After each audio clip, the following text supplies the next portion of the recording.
right, this is Cody with Next Best Picture, and I'm here with one of the stars of Étoile, Luke Kirby. How are we doing today, Luke? Very good. How are you? Good, thanks. Thanks for Good. chatting with me today. Of course. So I'm asking all of your colleagues this. As somebody who grew up in the ballet studio, this really spoke to me, and I want to know before doing this show, what was your history or experience with the world of ballet, if any? I feel like it was there was an orbit, but I was never touching down. I spent summers in the Berkshires, very close to Jacob's Pillow, and that was like, people would always like go off to see shows there, but I never did. I have a cousin who's a ballet dancer, and I was supposed to go see her in the Nutcracker when I was young, but got sick on the drive there and threw up on the highway, and so that's my memory. My mother took classes at Alvin Ailey, and then when I was 16, my sister and I went to see Revelations, Alvin Ailey's Revelations. So I think that may have been the first time that I saw ballet. So I feel like it was always I was always sort of circling it, but now I've really gotten to, you know, get my fangs into it. It finally pulled you in, Yeah, as yeah, all yeah. Yeah, that's ballet right. arts eventually do to us. Yeah, indeed.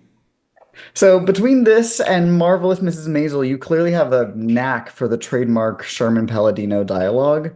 What's it like working in that style? I want to know, does the specificity of the language make it harder to tackle or a little bit easier than others, less stylized dialogue? I mean, I feel like I'm kind of generally a slow talker, and in fact, when Amy told me that there might be work ahead of for me after Maisel, I said, well, just so long as whoever it is, they don't have to talk fast.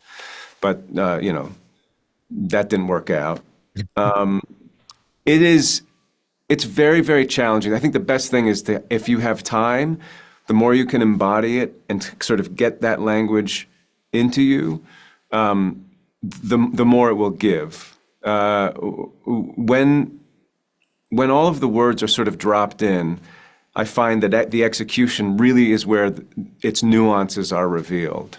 Yeah, they're really tremendous writers, and I think their kind of mantra of sticking to the text is it's reliable advice because it reveals itself in the doing of it. It's very gratifying. It's gratifying to hear too, obviously. Yeah. I mean, it has its precision. It's kind of like my understanding of ballet. Like it has this sort of, it requires a kind of precision that enables you to find grace and freedom.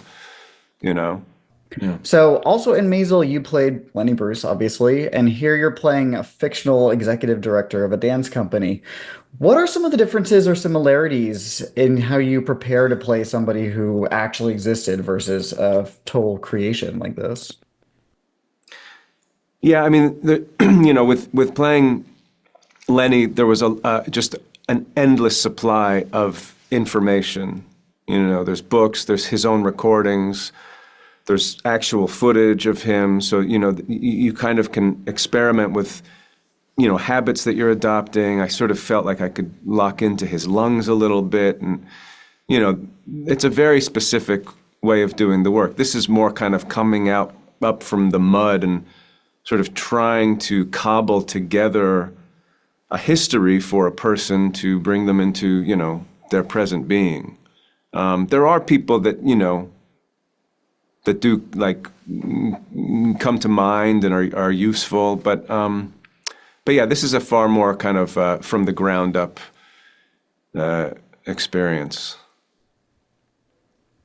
Yeah, I mean, I think that both of these characters have, the sort of similarity that I feel with Lenny and Jack is that they both feel this urgency about time. There's something over their shoulder that is telling them that they need to, if they have a job to do, it needs to get done and quickly.